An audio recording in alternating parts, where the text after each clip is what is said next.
Magandang araw. Kami ay manggugulo lang naman sa bahay ng aming ka-work friend. Kami nga pala ang nauna ni Ate Veron. Kaguluhan, start. Lalagay sa manibala. Ano nang manibala. Sexy parang Barbie. Wow! Magkape na muna tayo. Seryoso ka? Ay, inumpisahan ng hiwain yung mangga habang hinihintay yung ibang kasamahan namin. At sa wakas, dumating na rin si Madam Mona. Ganda naman ang car, pang rich. Out of reach. Dem, panotodok ka na eh. Ako inuutusan magbitbit ng isda. Okay. Ay, dali. Bilisan mo akin yung isda para malinis na ito. Utusan ako magbitbit ng isda. Sige na nga.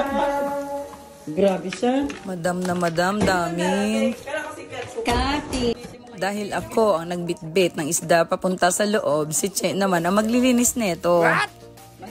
Pagkasama mo yung mga girls na to, parang wala ka lang problema kasi tawa ka lang ng tawa. Mga bully kasi. Sarap nilang kasama, no? Kainis. Paano daw tanggalin ang kaliskis, bituka at hasang. Usapang bituka, start. Laki kasi, hindi kaya ng galiri. Ako hinihiwa ko yung tiyan pag ganyan. Hindi pa tayo lang. Ganyan ka pala sa bukutan. Diba? Ay talagang bilib naman ako sa babaeng to. Walang kaarte-arte. Sige, dukot lang ng dukot. Wow! Kalalik ko sa ano? Sa akin. Ang haba ng bitukan! Hindi ko alam kung kalistis pala to eh. Haba o, ginaw ko na lang yung ano. Nagulog ko. Visit malali. Pinang mabuti. At sa wakas, dumating na rin ang aming scholar, si Aling Kati.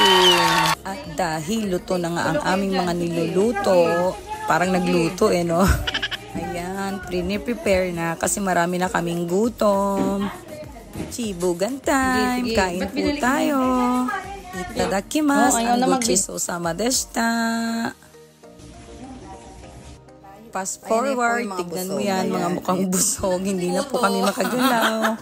May kuto-kuto moment pa. Hindi na nga pala kami nag-video habang kumakain. Storbo lang yun. Napakagulo nga namin habang kumakain. Paano? Puro mga bully yung kasama ko dito. Ang saya-saya plus super busog. Enjoy and busog much. Thank you so much sa ating banding. Sa uulitin. Tapos na ang mga kaganapan. Thank you for watching. Kung may nag-watching, bye!